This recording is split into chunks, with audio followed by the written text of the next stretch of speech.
Vamos a hablar ahora del acuerdo paritario de los bancarios, de ese sector. Estamos ya en contacto y le agradecemos porque nos ha esperado a Sergio Palazzo, el titular de la bancaria. Palazzo, buenas tardes. Aquí Daniela Ballester en C5N los saluda.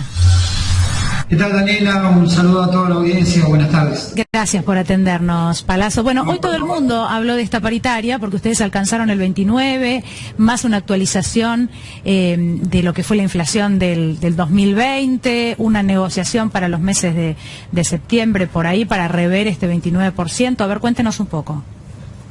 Sí, alcanzamos un acuerdo salarial en principio que es un reconocimiento de 2,1% que había quedado pendiente de la inflación del año anterior.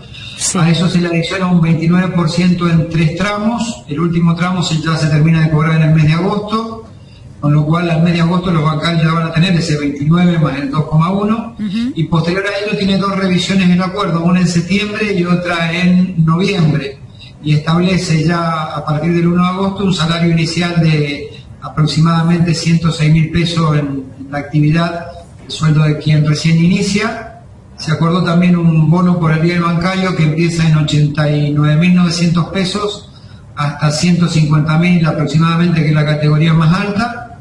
Y lo más importante de todo para nosotros, más allá del aspecto económico, es que pudimos suscribir un acuerdo mediante el cual se genera un protocolo sobre violencia de género, generando nuevos derechos y asistencia a las víctimas de violencia de género o violencia intrafamiliar, sí, que consta de licencias especiales, asistencia profesional y en algunos casos también asistencia económica.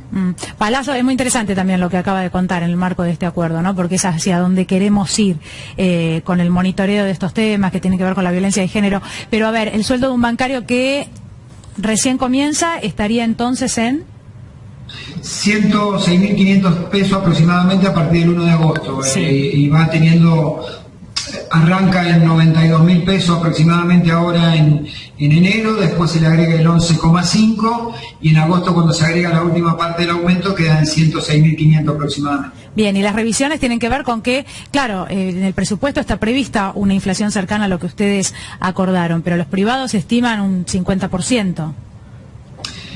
Bueno, yo tengo mis dudas respecto a lo que opinan los economistas y a los sectores privados. Mire, si quiere algo más ilógico en materia económica, son las consultoras que opinan en el REM, en el Banco Central, que son un grupo de consultoras que se reúnen y cada una establece una inflación. No hay un solo mes en la Argentina en que le peguen en la inflación.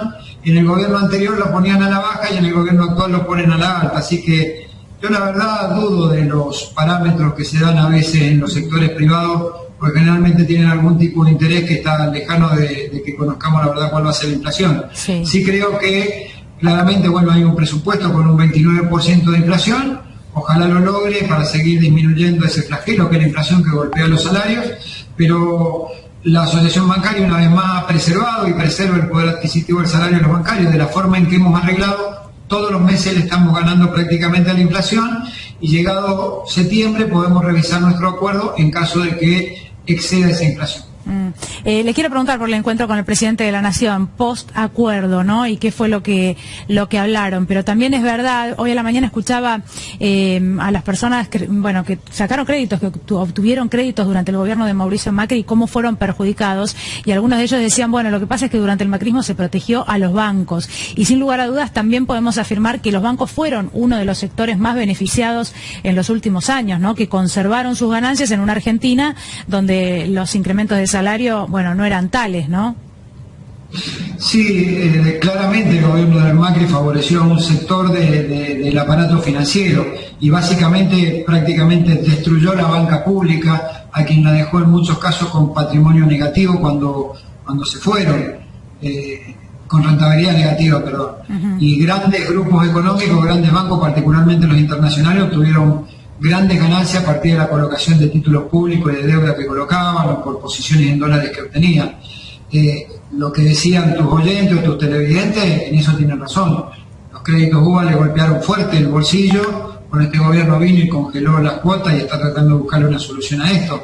Pero tal cual lo han dicho tus televidentes, muchos de ellos se vieron perjudicados y los grandes bancos y grandes capitales internacionales principalmente se vieron beneficiados por el gobierno de Macri. Bien, le pregunto entonces si concretamente por el encuentro con el presidente de la Nación, esto fue en la mañana de hoy.